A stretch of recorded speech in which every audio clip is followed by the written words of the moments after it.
Good morning, boys. Class 9. The practical which I am sharing with you is to study the effect of mass and length on the time period of simple pendulum. The apparatus which you will get of this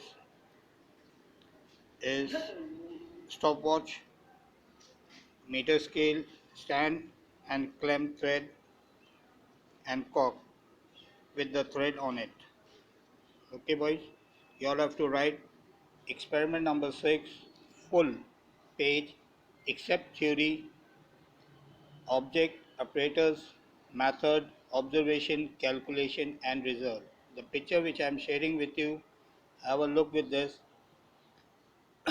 This thing is a simple pendulum. The simple pendulum which you will get three bob, steel, brass, aluminium, and the stopwatch. You all have to take at least about 5 vibration. 5 बार इसको vibrate करना है. Vibrate means कि आपने 100 metre scale है जिसका आपने 50 centimetre का scale लेना है और 50 का 25 इसको सेंटर ऑफ ग्रेविटी का है. जब सेंटर ऑफ ग्रेविटी आप उसका रखेंगे और उसके बिल्कुल सेंटर ऑफ ग्रेविटी के अंदर बॉब आपने होल्ड करना है. जैसे ही आप बॉब को बिल्कुल स्ट्रेट थोड़ा सा खींच कर छोड़ेंगे तो बॉब बिल्कुल आपके स्केल पे स्ट्रेट चलना चाहिए. जैसे ही वो स्ट्रेट चलेगा आपने एक बार वो राइट हैंड साइड जाएगा lock hand wise, then anticlockwise. वो दोनों चीज़ को आपने रिकॉर्ड करना है. रिकॉर्ड करने के बाद आपने जो भी टाइम पीरियड आ रहा है आपके पास, आप उसको स्टॉप करेंगे. स्टॉप करने के बाद आपने उसकी रीडिंग लेनी है.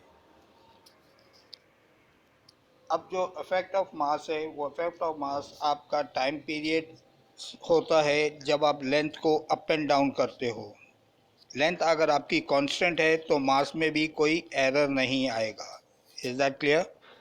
अब मैं आपको बता रहा हूँ ऑब्जर्वेशन किस तरीके से हैंडल करनी है. अब ऑब्जर्वेशन का स्क्रीन आपके सामने है जहाँ लेंथ ऑफ थ्रेड आपने बुक के अंदर आपके तकरीबन 6 रीडिंग है. आपने 6 रीडिंग नहीं लेनी, आपने सिर्फ 3 रीडिंग लेनी है. 3 रीडिंग लेने के साथ साथ तीनों की अलग अलग रीडिंग है. जैसे सपोज सबसे लाइट एल्युमिनियम होता है, उसके बाद ब्रास का है जो उससे थोड़ा हैवी है, और थर्ड आपका स्टील है जो हैवीएस्ट है. अब आपने फर्स्ट रीडिंग उसकी एटलीस्ट अबाउट 60 का रखना है. 60 पे रखने के बाद आप उसका radius of the bob which is 0.9, then total length of the pendulum which means आपने जो लेंथ रखा हुआ है उसके साथ रेडियस को ऐड कर लें. सपोज आपने 60 रखा हुआ है तो 60.9 होगा. 60.9 के बाद आपने उसको टाइम पीरियड नोट करना है. जहाँ 20 लिखा हुआ है उस 20 को काट कर 5 लिख दें. 5 लिखने के साथ जब आप उसको 5 टाइम इवेपरेट करेंगे, वाइब्रेट की मीन्स कि आप इस एंगल से अगर एक एंगल से छोड़ रहे हैं वो अपने पॉइंट पर जाकर दोबारा आपके पास आता है which is known as number 1. आपने वो रीडिंग जैसे ही आपके पास 5 आती है आपने अपना स्टॉप वॉच को स्टॉप करना है और उसके साथ ही आपने वो फिगर आपका जितना टाइम सेकंड पीरियड आ रहा है वो आपने 60 का लिख लेना है. उसके बाद सेकंड जो है आप 55 का लेंगे और थर्ड रीडिंग लेंगे आप 50 का. उसके बाद ये तो था इफ़ेक्ट ऑफ मास का ऑन टाइम पीरियड.